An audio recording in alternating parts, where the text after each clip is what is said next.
Well, first of all, I'd like to thank the organizers for inviting me to this very nice workshop. So I'll be talking about the problem of finding fractions for non-commutative rings. And it's sort of difficult to know where to start. Of course, it all came from trying to construct the rationals from integers. But I'll begin with Steinitz paper of 1910, because he gives in section 3 of that paper, which is on integral domains, he gives a definition of integral domain, a detailed definition, which actually, the name actually goes back to Kronecker, which we would say commutative ring without zero divisors. But of course, he wouldn't say that. And the main result in section 3 is that every integral domain has a quotient ring. And the construction he gives is the one that we know from any basic algebra book.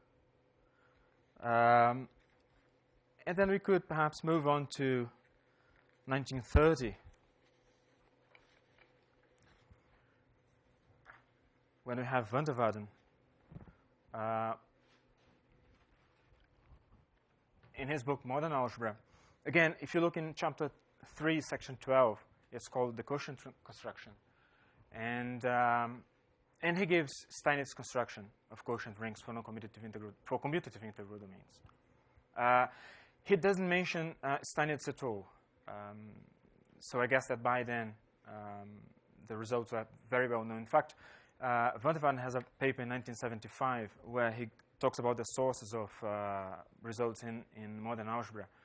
And he says that his source for results in chapters 2 and 3 were the lecture notes that he had from Emmy Noether and Emil Martin. So I guess that by then the quotient construction was so well known that there was no need to mention who had done it before for the general case.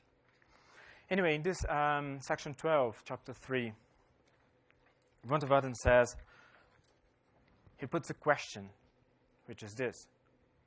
The problem of embedding a non-commutative ring without zero divisors, that's a domain, a non-commutative domain, in a non-commutative field is an unsolved problem, except in some special cases, which he doesn't mention any special cases, actually, just says that. From now on, I'll sort of use the standard terminology. So I'll call a domain a ring without zero divisors, and I'll call a division ring what he calls a non-commutative field. But in fact, I'm not going to talk very much about the embedding problem as such. I want to talk about non-commutative fractions, which is a sort of sub-problem.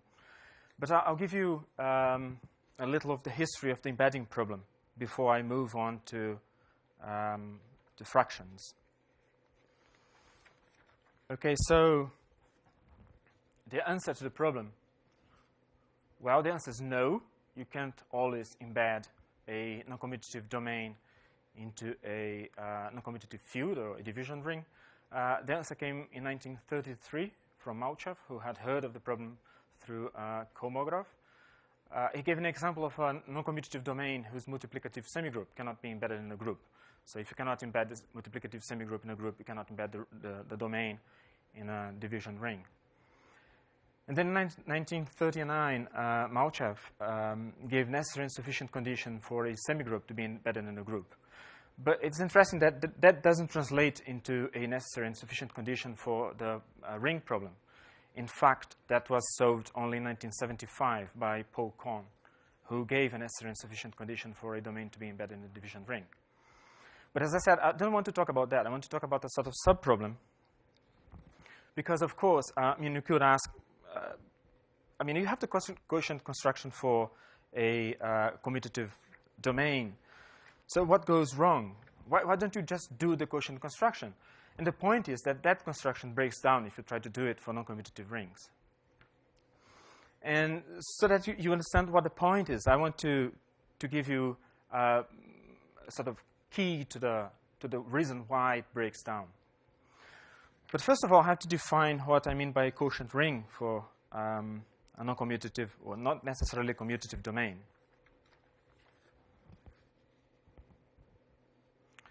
Okay. So suppose that R is a not necessarily commutative domain. I'll call it the right quotient ring because I'm going to write the numerator on the right. That means a ring, Q of R, so that, first of all, you can embed the domain in Q of R.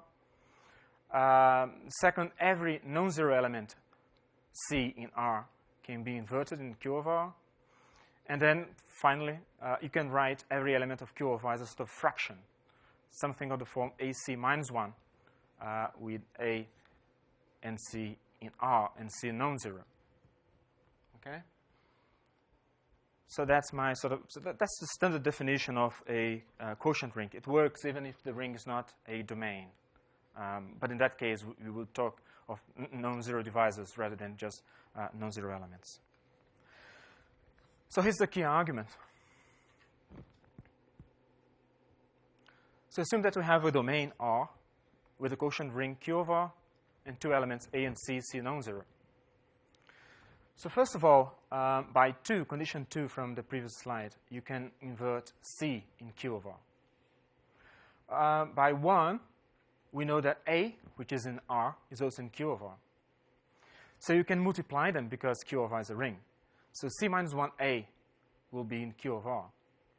But then, as I said, every element of Q of R is a sort of right fraction with the numerator on the right. So you must be able to write C minus 1A as something times something inverse. So you end up with an equation like that. C minus 1A equals to A1 C1 minus 1. And if you cross-multiply, you get AC1 equals to CA1 must hold for some C1, A1 in R.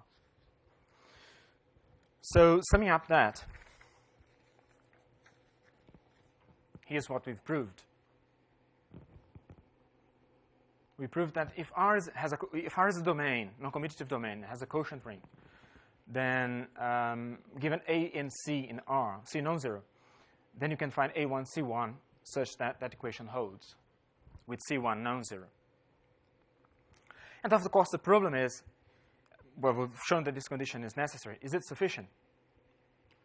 And that's the story I have to tell. It is sufficient. Actually, that has been found by 3 people independently. First by Austin Orr, a Norwegian mathematician who lived in this country. Then Dudley Littlewood and Wedderburn. And this seems to be, I mean, if we were biologists, we could talk perhaps about convergent evolution because 3 people about the same time got to the same result. And I'll try to say a little bit about why that might have been so. Why 3 people actually got the same result about the same time. So let's begin with Orr. And I'll give you some biographical details about Orr and Littlewood because I don't think they are such well-known figures. So he was born in 1999, died in 1968. He studied at the Cathedral School and Oslo University, a place where Abel had studied before him. And he spent some time working with Aminata at Göttingen. And then he worked at Oslo University between 25 and 27, and then he moved to Yale. And he stayed there until his retirement in 1968. What about his mathematical interests? Well, we can actually sort of subdivide Orr's life into 3 chunks. First of all, he worked on algebraic number theory between 1923 and 1930. And then he got interested in non-commutative rings. 1930 was the year when modern algebra was published by Van der Waden. So that might have some influence on Orr, on his sort of shift from algebraic number theory to non-commutative rings. He worked on non-commutative rings and lattices between 1930 and 1955. Actually, he worked on non-commutative rings for only very few years, maybe 5 years, around 1930. And then again, he shifted towards graph theory between 55 and 68 and became a very well-known figure in sort of discrete mathematics or combinatorics. He was also interested in the history of algebra and mathematics in general, and he published a famous biography of Abel and also a book on Cardano. And he helped to edit Dedekind's complete works together with Aminata. Okay, so Orr's first paper on first one in which we discuss noncommutative fractions is called Linear Equations over Noncommutative Fields. It was published in Annals of Mathematics, 1931. And if you read the introduction, he says that his aim is to define determinants over noncommutative domains by generalizing work of Richardson, Heiting, and Study. And Richardson is in red there because he's going to come up again in another slide later on. So first question maybe is why quotient rings come up in this context of determinants. I'm going to explain that in the next slide. At the introduction, he also says that the question is mentioned in van der Waarden's book. So he had read, obviously, van der Waarden's book, and he was aware that the quotient problem was mentioned by van der Waarden. So why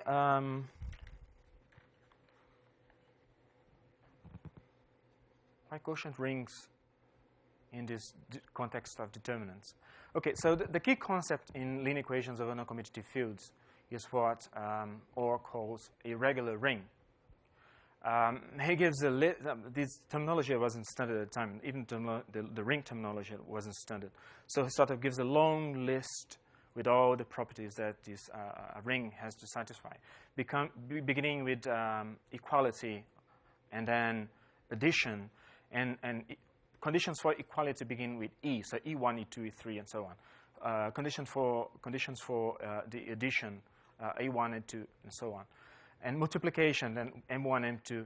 And then we get to M5, which is what makes the ring regular, so to speak. And that's his statement. He calls it the existence of a common multiplum.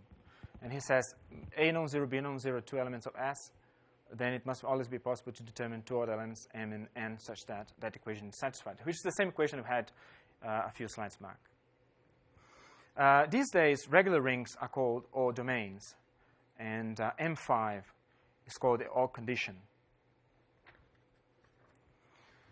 So what does that have to do with the determinants? What's this relation between M5 and determinants? So here's a linear system of linear equations over coefficients in a regular ring S. Suppose we want to eliminate x2 from the two equations. So if we were working on a commutative ring, we would multiply the first equation by A22, second equation by A12, and then just subtract, and we'll get rid of it. We can't do that in a commutative ring. So what do? So you use the M5, that's Orr's condition, to find big A12 and big A22 such that that equation is satisfied. And then going back to the linear equation, you multiply the first equation by A22, second equation by A12, and just subtract. When you do that, you get rid of x2. And you end up with that. x1 times that equals to that other thing over there. And, I mean, it seems reasonable to call this the determinant of that system over there. And that's just what Orr does. He says, this is by definition what I'm going to call the determinant of that system. And, of course, if you call that the determinant, what you have here is Cramer's rule. But to isolate x1, you have to multiply by the inverse of that expression over there. And that's why you need inverses in this theory.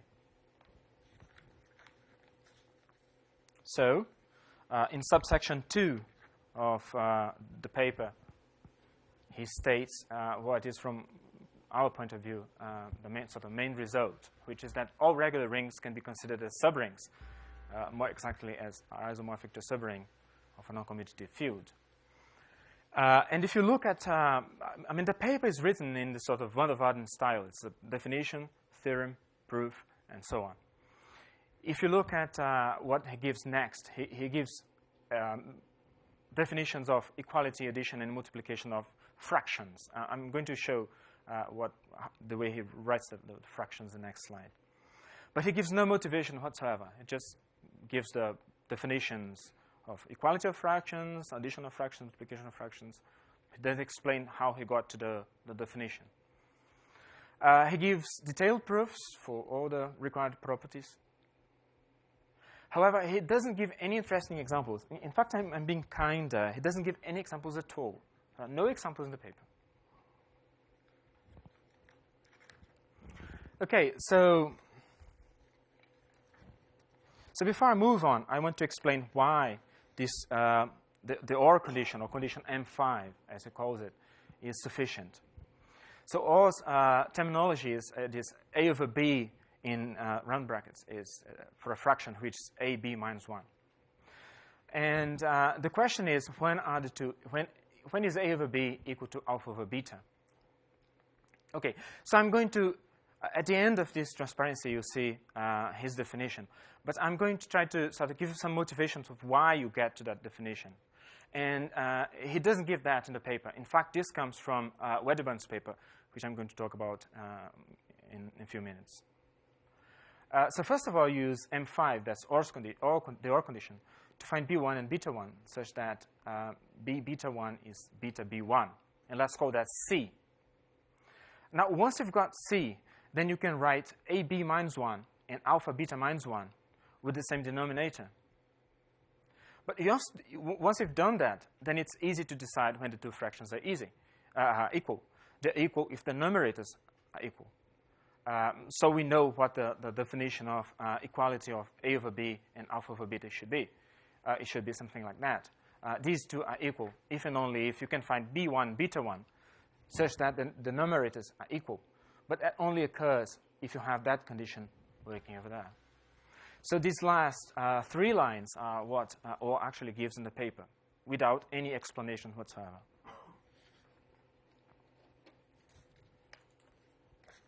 You know, I remember being a student and seeing that equality, you know, the definition of equality and addition and multiplication in the books, and just wondering where they came from. So it's nice that Wedderburn actually explains it. Okay, so 2 years later, goes back to the problem actually giving examples. Remember, he didn't give any examples in the first paper. The 1933 paper is called Theory of Noncommutative Polynomials, and it appears in Annals of Mathematics. He defines what he calls generalized polynomials. They're called OR extensions these days.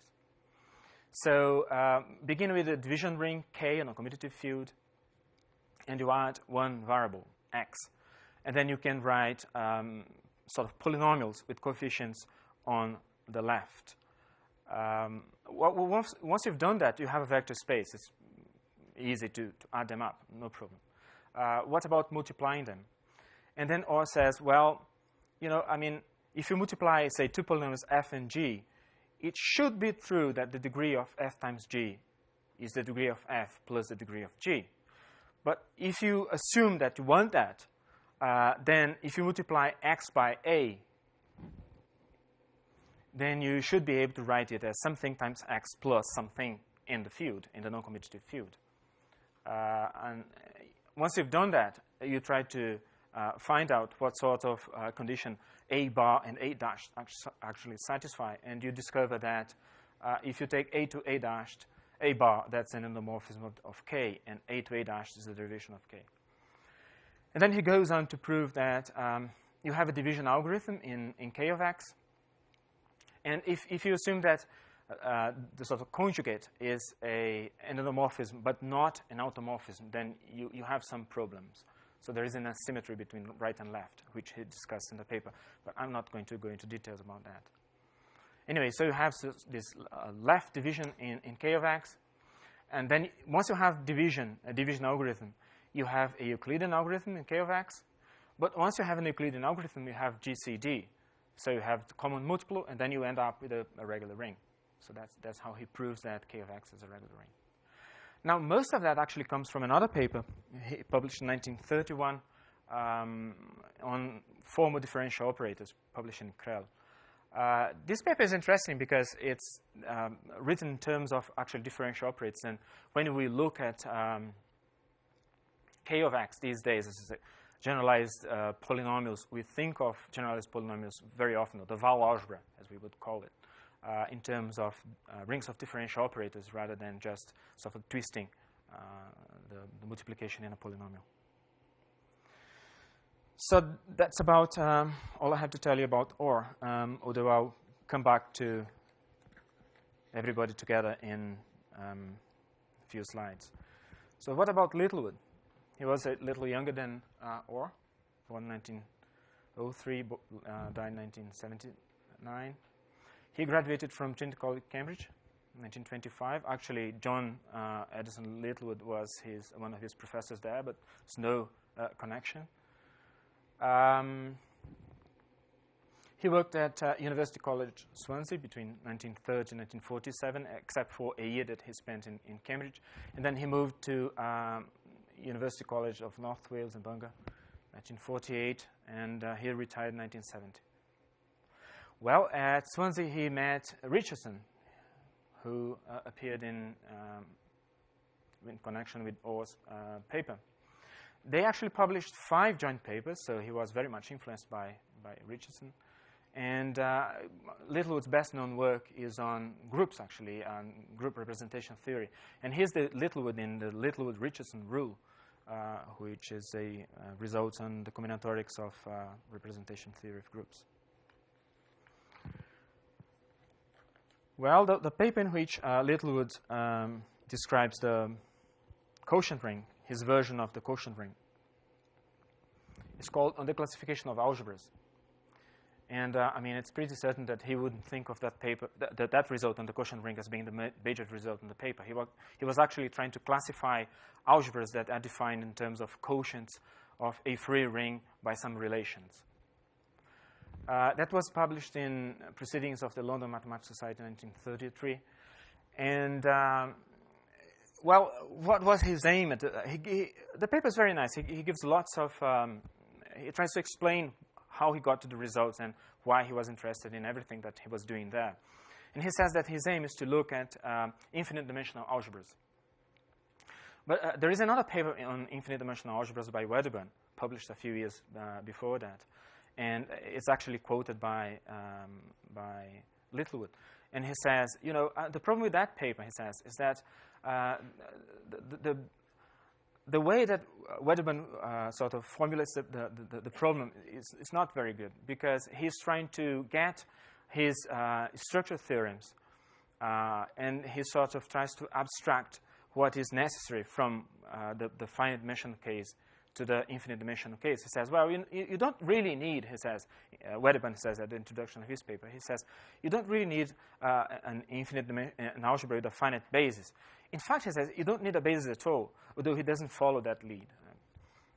He tries to look at an algebra with an infinite basis and then sort of add conditions that are enough to get structured theorems. That's what he tries to do. And then if you look at the end of the paper, you have a long list of examples, which are very contrived, really. And Littlewood's approach is completely different. He says, well, let me try to find sort of natural algebras which are infinite dimension. And he goes to physics. He was always very interested in physics, and he turns to physics to do that. And he comes across Dirac's Q numbers. So this is the algebra defined by the momentum and position operator in quantum mechanics. And P is the momentum, X is the position, and you get this equation Px minus Xp is IH, H is Planck's constant divided by 2 pi. That's usually normalized to 1. Even by Dirac in his physics papers, it's normalized to 1. And the style on the classification of algebras is, quite frankly, pre-modern algebra. So there's no talk of rings. It's always a linear algebra. And ideal is never mentioned. It's always a modulus or moduli. From our point of view, the two major results are Theorem 19, which is the proof that the OR condition holds for this ring, which is now called the Val algebra. The ring of Q numbers is now called the Val algebra. So he proves that the Val algebra satisfies the OR condition. If P and Q are polynomials in X and P, then you can find R and X, R and S, such that equation is satisfied. And then Theorem 21 is the existence of the quotient ring. The algebra of rational expressions in P and X is a division algebra. Okay, I won't resist the urge to give you a proof of Theorem 19 because it's very nice, and it reappears later on. So here's Littlewood's proof that the Weyl algebra, the Rax Q numbers satisfy the OR condition. So suppose that P and Q have degree at most R in X and P. And I don't mean that the total degree is R. I mean that if you look at the degree of P in X, it's at most R. If you look at the degree of P in P, it's at most R. Right? So it's looking independently. Now choose R and S of degree at most 3R in both X and P. Okay, so if you count the number of coefficients of R, you end up with 3R plus 1 square. Since we have R and S, we have twice that. So 2 times 3R plus 1 square. And Littlewood's going to think about R and S as sort of operators with, or elements of the Weyl algebra with indeterminate coefficients, right?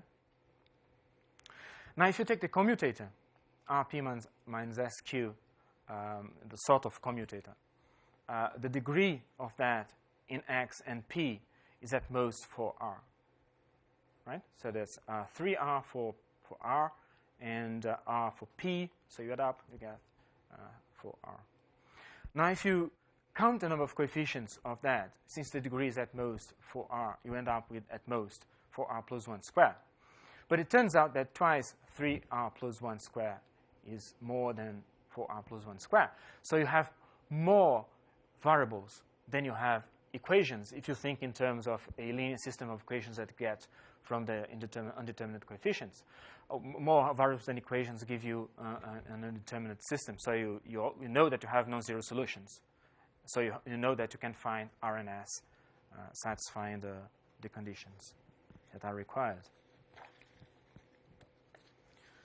Okay, so let's turn to Wedderburn. So again, the paper was published in 1933. It's called Noncommutative Domains of Integrity, published in Krell.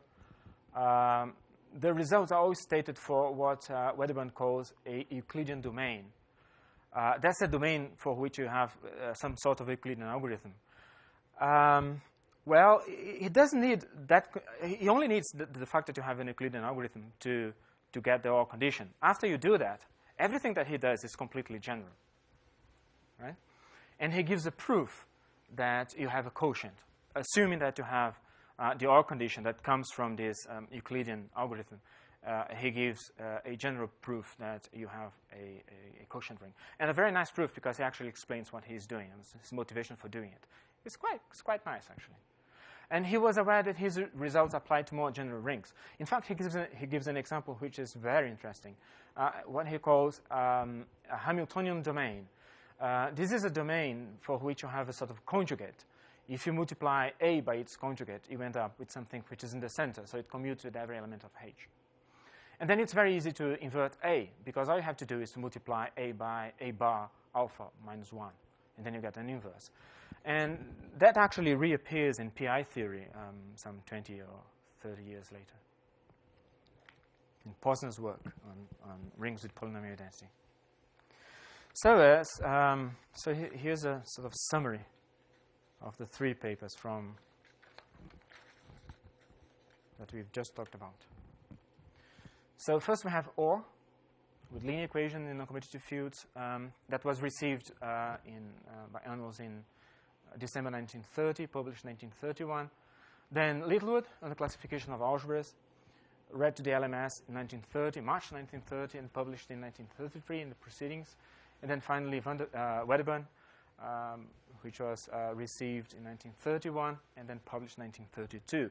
So, within sort of 2 or 3 years, 3 people actually sort of converged to the same results. So, I can't avoid asking why that might have happened. Why these 3 people actually got to the same results. So, I sort of drew a graph to try to explain that. So, on the left, you have Dixon and Wedderburn. and on the right, sort of modern algebra school of Artin, Noether, and van der Waarden. And Littlewood was quite clearly influenced by Dixon and Wedderburn in his style and everything. And Orr was very much influenced by Artin, Noether, and van der Waarden with respect to style. And then we have Richardson that we've seen appeared in regards both with Littlewood and Orr. So Richardson's theory of determinants influenced both Littlewood and Orr. It's sort of easy to understand why Orr actually came to the quotient ring problem, because he knew it was stated in van der Waarden's book. And if you look at the way he develops the theory in his linear equations paper, you have to invert somewhere, and it's easy to understand how he got to that. Well, Wedderburn was interested in sort of extending. He says that clearly in the paper. He wants to extend the commutative theory of domains to a sort of non-commutative theory. And the first result that you think, if you try to do that, is the quotient ring result. That's fairly easy to understand how he got to that. And some of the results that he discussed in the paper actually appear in a previous paper that is very odd from our point of view, because it deals with sort of non-commutative continued fractions, which is a very odd concept. I mean, I don't think anybody has looked recently into non-commutative continued fractions. But what about Littlewood? However, I find Littlewood's paper rather fascinating, because he tends to give clues to what he was trying to do. And of course, he was influenced by Richardson. So he knew that you had to invert things if you were to actually compute determinants and solve systems.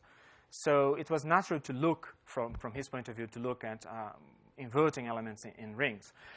But the way he tries to do that is not, first of all, actually trying to get to the ring of the quotient ring. He doesn't do that first.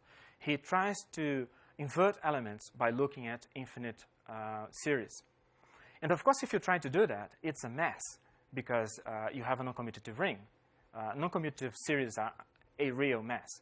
And he tries it, and he says, it doesn't really work. He does a few examples, and he says, it doesn't really work. And then he sort of says, well, let's do it sort of by brute force. Let's add the inverse and see what happens. And then he gets to the concept. Once you've got the right idea that you have to invert elements sort of by brute force, then you end up with the OR condition, and you have to prove that works for the ring, and then everything else follows. And as you can see, there is a sort of dotted line on the right there that connects Artin, Noether, van der Waarden to Ludwig Schwarz. He published a paper. I think he published only one paper, actually, after the war. In that paper, he says, the paper is about what we would call the theory of free rings. And he has a long, not a footnote, he has a long note in which he says, well, the quotient ring problem was actually posed by Emmy Noether. And I solved it before Orr, but because of the war, I never published it. And he doesn't give any explanation for that. He doesn't give his results, his proofs, or anything. He just says, he just states it. He says, I've done it before Orr, and that's all. He doesn't give any clue to what his approach was. Okay. So that's quotient rings for domains. What about the next 20 years? So let's move a bit quick over the next 20 years. So the 1940s were characterized by people trying to generalize the construction from domains to rings with zero divisors. And then the 50s were characterized by, once that problem was solved, by trying to find examples of rings that are all domains. So in the 40s, we have, first of all, Paul de Bril, in his book on algebra, published in 1946. He gives a complete solution for the problem of finding quotient rings for rings with zero divisors. He was a student of Emmy Noether and Artin, so the paper is written in the sort of modern algebra language. He gives a direct generalization of Orr's approach from domains to rings with zero divisors. And of course, once you've realized what you have to do, once the setup is right, then everything follows. It's not very difficult to do it. And he mentions Orr and Wedderburn, but not Littlewood. And then there is another paper by a Japanese mathematician, Asano, on the quotient construction for noncommutative rings. He introduced a totally different approach to the construction of quotient rings. In fact, the beauty of his approach is that it avoids all the complicated calculations that you get into if you try to do it by sort of brute force, a direct approach of Orr. I don't have time to go into detail about that, but the way he does it is to construct a ring that satisfies the right, that has the right properties. That's what he does in a completely different way, using sort of operators to do it. What about the 1950s? So I have a summary here of all the examples, beginning with the ones we've already seen. Okay, so first of all, I have Orr extensions, those twisted polynomial rings of Orr. Actually, I gave 1931. It should be 1933 there. The argument that he used to prove the Orr condition holds is a division algorithm and then the Euclidean algorithm. Then we have the Weyl algebra, or Dirac's Q numbers. And Littlewood proved that the Orr condition holds for that, 1931. And what we get is a counting argument, as we have seen. The next example was by Jacobson. It's an enveloping algebra of a Lie algebra over a field of positive characteristic. He proved it in 1951, and the argument is based on a central polynomial. We have a polynomial that commutes in the elements, that commutes with all the elements in the ring. And in fact, in the positive characteristic case, the enveloping algebra is finite over the center, and that's what makes the whole thing work. And then a year later, Dov-Tamari gave a proof that works for all enveloping algebras of all fields. In fact, the rings are more general than just enveloping algebras of Lie algebras. That's 1952. And the argument, although he doesn't mention Littlewood, the argument is essentially Littlewood's argument. It's a counting argument very similar to Littlewood, only very much more generalized to cover these more general cases. And finally, we have Shinshon Amitsu, 1955. He gives a proof for domains with polynomial identity. And here the argument is very, very nice, very clever, but completely different. It's based on the fact that you have a minimal identity. Okay, so, I mean, the theory is still being developed. If you look in the literature, you see that there are lots of different concepts of quotient rings. But I have to stop somewhere.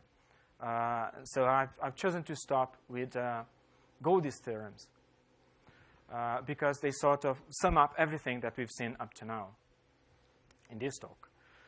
So these are published by Alfred Goldy between 1958 and 1960 in two major papers, the structure of prime rings and the ascending chain condition that covers the prime ring case. And then 2 years later, he came back with the semi-prime ring case in semi-prime rings with maximum conditions. What Goldy gives is a complete characterization of quotient rings that are semi-simple rings. He gives a list of conditions. It's a if and only if statement. But I'm going to give a sort of a shorter statement. That's not quite what Goldy gives, but sort of gives you an idea of what the theorem is. And so you could say that Goldy's theorem says that every Noetherian semi-prime ring has a quotient ring that, in fact, is a semi-simple ring. And once you've got that theorem, then all the examples we've seen before actually fall under this umbrella of Noetherian rings, except for the PI domain case, which is a prime Goldy ring. It's not a Noetherian ring, but it satisfies the conditions in Goldy's paper. So the effect of that is that all these nice proofs are just forgotten after 1960. They just disappeared from the literature because you now get them out of Goldy's theorem. And so these nice, very nice arguments just disappeared. So what do we get when we look from today, when we look back at these results? Okay, so what we see, if you look at the sort of the literature of what mathematicians are doing, not at what historians of mathematics are doing, but what books and papers that mathematicians are publishing on non-commutative rings, and especially the non-commutative Noetherian ring theory, you see that, first of all, the solution of the quotient problem is usually attributed to OR. There is no mention of the fact, first of all, that OR dealt only with domains. It's not so much that people actually say that OR did the general case. They just don't say anything. They say, you know, the quotient problem was solved by OR. That's what they say. The work of Littlewood, Wedderburn, and Dubril is never mentioned after 1960. In fact, I don't know any paper whatsoever that mentions Dubril. And the last paper I know that mentions Littlewood and Wedderburn is a paper by Goldie himself, published in 1968. Goldie knew quite a lot of the sort of ancient literature on the subject. So he quotes it very often. And this very nice paper called Aspects of Ring Theory is a long survey published in 1968. He actually mentions Littlewood and Wedderburn, but not Dubril. And, of course, Asano's approach has survived because it's so nice. I mean, if you try to do the OR condition, if you try to prove from the OR condition that you get a quotient ring in a sort of direct way that OR does, it's horrible. It's long calculations, very hard to do. And Asano's approach sort of bypasses the whole thing. It's very nice, especially from our point of view, sort of more conceptual point of view. It's a very nice approach. So it has survived. The major book on non-commutative Noetherian rings, which is the book by McConnell and Robson, actually gives you the Asano construction in great detail. And perhaps I should finish, since the time's almost up, by telling you a story that was told by Goldie. Actually, we, together with John McConnell, I published a paper just appeared in the April issue of the American Mathematical Monthly about Goldie and the theorems. And John McConnell actually interviewed Goldie for the work on this paper. And Goldie said that when he went to Yale for the first time in the 1960s, after the major papers had been published, he met Orr for the first time. And Orr told him, you know, you have saved my results from oblivion, because they would have been forgotten if it wasn't for the work that you actually did. And, you know, that Goldie's theorem had this effect, that it sort of created a whole new area of mathematics in non-commutative ring theory. So Orr's work and the work of all these people actually survived, although at the same time it had the effect of sort of obliterating some of the proofs and things that had been done before. I mean, some people were forgotten, but their work somehow lived on this huge theory of non-commutative rings that's still being developed quite a lot. Thank you.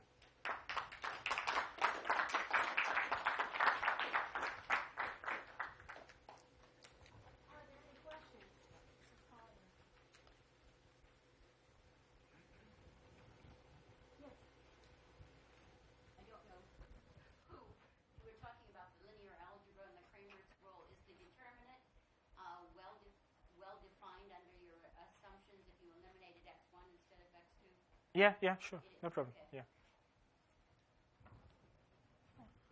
In your article with economy, Mm-hmm. and that is all was also mentioned in this area of work, so it surprised me. Mm-hmm. I'm sorry, I don't think I did quite catch that. In your paper with E. McConnell, yeah. remarks were made that Noether was aware of the quotient construction before. Yes, I mentioned here, Eminetta, you mean? That comes from this paper by Ludwig Schwarz. He says in this long note has that Eminetta had actually posed the problem, and that he, Schwarz, has solved it before Orr. So that's all I know. I don't think there are any references elsewhere to Eminetta actually having stated the problem or made any comments on the problem. But it's quite reasonable that she knew about the problem. And it's mentioned, I mean, Van der Waden actually states the problem, although he doesn't say that it comes from Eminetta.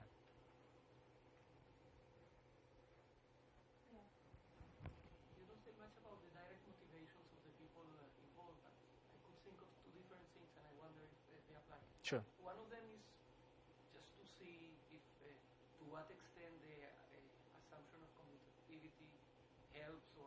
involved in some of the what happened in this construction, and in another possible this I would call, let's say, a foundational motivation or something like that. And you have a more direct applicational motivation, for example, in physics or in any dealings with hypercomplex systems or things like that. So what would be, or is there any difference in the approaches of people working with that? At least the three ones that you mentioned. Do they say anything about the motivation? Not that I know of, no. I don't see what connections there could be between the physics that was done in 1930 and what, say, Littlewood did. I think, you know, he sort of shopped in the literature for the physics literature for something that for some nice algebras. That was his point of view. Although there is a paper by Whittaker, which sort of is trying to solve differential equations, and he gives a theorem and a proof that is wrong, and then that's corrected later by some other people. I don't remember who they are, but they use Dirac's Q numbers to do it. But again, there is no mention of quotient rings there, although the vowel algebra comes up.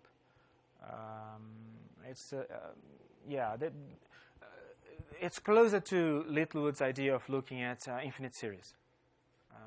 You know, but since these people are sort of applied mathematicians, they don't worry very much about things that Littlewood was worrying about. I mean, it doesn't matter too much to them whether the series actually are convergent or if multiplying them makes any sense. They just do lots of calculations and they get the results from that, and that's about everything they do. They don't explain very much about it.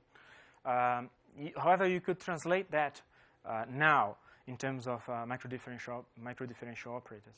So there is a theory now that makes sense of these papers of the 1930s. But it's not directly related to the quotient problem so much, although it's sort of related to physics and differential equations. I remember that this is not the only problem about non-commutative rings that is in Van der Waarden's book. For example, he asks for generalizing the elementary divisor theorem.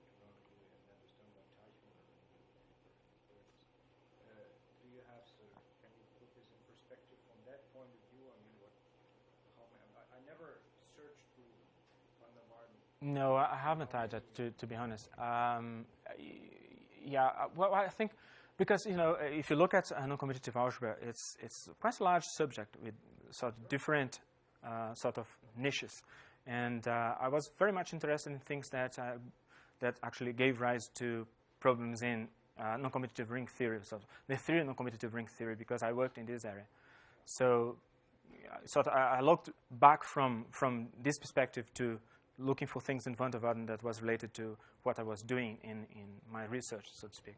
So I've never actually looked in searched Van der Waarden systematically for what his questions that he posed in the commutative algebra. I think it's mostly Eminette who raises all these problems. I think so. In 28, 29, she has several articles on hypercomplex systems and things like that. Do you think that these problems actually came from Eminette originally? Not in particular, but they are looking at the same situation in the non-commutative case.